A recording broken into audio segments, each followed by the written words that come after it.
Powered by the Montana Television Network. This is the 10 o'clock news on Q2, Montana's news leader. Good evening, everyone. Thanks for joining us tonight. I'm Jeanelle Slade. And I'm Russ Riesinger. It's a disturbing statistic. 20 U.S. veterans die on average every day by taking their own lives. Now, President Trump wants his administration to put more focus on the problem as he signs an executive order today to try and come up with a solution. Billings Mayor Bill Cole was there at the White House as President Trump signed that executive order aimed at lowering veteran suicide rates. Montana has one of the highest suicide rates among veterans and the general population.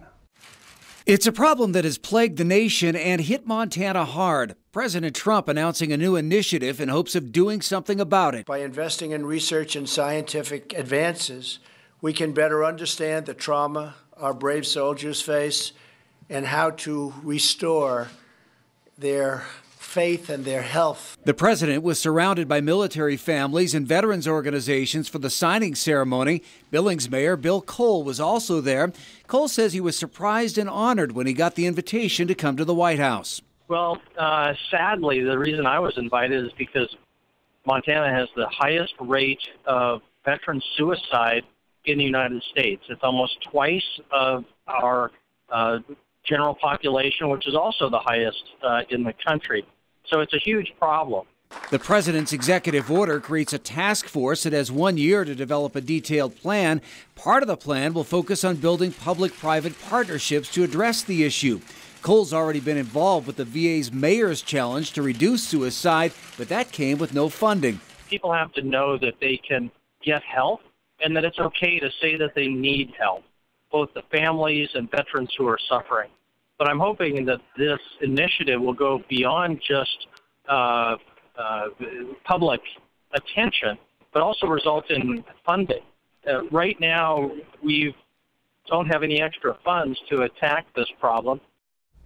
Well, Cole says the task force that was created as a result of the executive order will explore alternatives to deal with the problem, including additional funding sources. Montana senators also responding to the president signing today. Senator Steve Daines applauds the executive order, saying in 2016, 42 Montana veterans lost hope and made an irreversible choice that may have been preventable. They fought for our country, and now we must fight for them in their time of greatest need. Senator Jon Tester says he's optimistic after this signing, but more needs to be done. Quote, this executive order is a step in the right direction, but we've got to keep taking an all-hands-on-deck approach when it comes to efforts to expand veterans' access to mental health care and to improve our nation's suicide prevention efforts. Now, both senators are involved in Veterans Affairs committees. A downtown shooting in broad daylight leaves one man recovering from a gunshot wound to the leg. It also leaves Billings police reviewing surveillance video from nearby businesses trying to piece together evidence. Now, the shooting happened here outside the U.S. Bank building at 303 North Broadway shortly after 2:15. Police say the man then ran and landed in the snow at the corner of North 27th Street and 2nd Avenue North. Authorities tell Q2 there is likely more to the story than just a man randomly shot in downtown Billings with no idea what direction the bullet came from or who shot the gun. This is the area where police say the man landed in the snow and started to place a tourniquet on his own gunshot wound. That's when another person saw the man bleeding and called 911 for help. The victim's injury is not life-threatening. He has no idea where the gunshot came from. He was over in the area and got shot and ran over here and doesn't know much else than that. Currently, we're investigating all leads, looking into that, going to check video, do the stuff cops do, and see if we can figure out what really happened. So although there is an alleged shooter on the loose, Billings police say they don't believe there's a threat to the public. Well, turning to weather, Bob, we have some good news from the Weather Center and Mother Nature. Yeah, I've been giving you guys some bad news a lot the last few days. Thought we'd turn the tables a little bit. Let me start off by saying it was 8 below zero. What's good about that? Well, yesterday, you remember, it was like 19 below zero. So, yeah, we were heading in the right direction. The record was 16 below, so we were nowhere near the record, but we did see a few records out in the west. Helena had a new one, Ennis, also Dillon, all new records. Look at Bozeman's new record, 33 below zero. So we didn't have those guys, so that was some good news for us in the Billings area. Meanwhile, it looks like tonight we're going to stay above zero with about 7 degrees. Elsewhere, it'll be cold up by half, or about 13 below zero. Meanwhile, take a look at this. This is what I like to call our 30s forecast. Once we hit Thursday, we'll get back into the 30s, and we'll keep those 30s all the way through the weekend and on into the beginning part of next week. We'll have more on that in a few more minutes. All right, thanks so much, Bob. Well, this yo-yo weather wreaking havoc across Billings. Fire officials warning only use approved heating devices and make sure your smoke alarms are working. Battalion Chief Kevin Johnson tells Q2 the choice to use an inappropriate device to keep pipes warm sparked a fire under a home on Smoky Lane this morning. Johnson says the flames burnt hot enough and then melted the pipes, which in turn doused most of the fire, but not before leaving a complete mess. And a frozen then burst sprinkler head brought an end to dance classes at 925 Broadwater Avenue this afternoon. This is what it looked like from the inside of Movement Montana Arts Academy. Water filling the entry and business. Now, classes cannot resume until it's all cleaned up and the fire system is repaired. Battalion Chief Johnson says this is happening all across Billings and he expects much more over the next few days. Frozen pipes also plaguing Billings City streets this week. There's something about this warm-up after the prolonged cold that has to do with it. Q2's Mitch Laggy is standing by now to explain. Mitch. That's right, guys. In fact, your pipes are most vulnerable during the warm-up after a long cold spell. I talked with a local plumber today to explain why that is. I learned that burst pipes are caused by cold air reaching your pipes and then freezing the water within them. That frozen water then expands and causes a break in the pipe.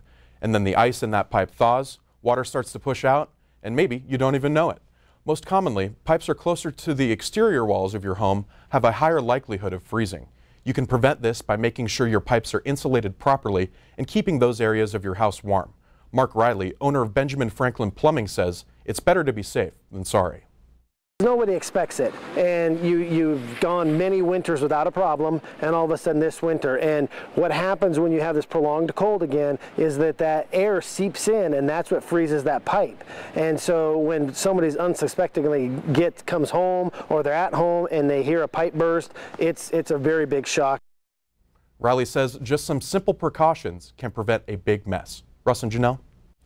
All right, thanks so much, Mitch. Well, a Helena landlord now coping with the aftermath of potential sabotage after an evicted tenant turned off the heat and cost thousands of dollars in damages. Take a look at this video today. William Semenza learned water was flowing out of one of his rental property units. Semenza tells MTN he had to bust down the door to get inside. He found the heat manually turned off inside the apartment and the pipes had burst. The refrigerator and oven, as you can see, were even covered in ice. What a mess. Water flowed into the living room and the crawl space. Semenza says he's still getting a grasp on the full extent of the damages, but he's worried about potential structural damage. Other damage to the apartment included several holes in the doors and damage to the walls. Semenza says he's taking legal action against the previous tenants. Coming up on tonight's 10 o'clock news, 1968 brought out 4 words that would all but spell the end of a sales tax in Montana. We will take a look. Plus, Mardi Gras in the Magic City. Some residents got a taste tonight. We're going to head to the big party. And in sports, as your Cats and Grizz push to open spring drills, Scott hears from new MSU defensive coordinator and hometown guy, Kane Ione. You're watching MTN News with Jeanelle Slade and Russ Riesinger. Storm Tracker weather with Bob McGuire. And sports with Scott Breen. This is the 10 o'clock news on Q2, Montana's news leader.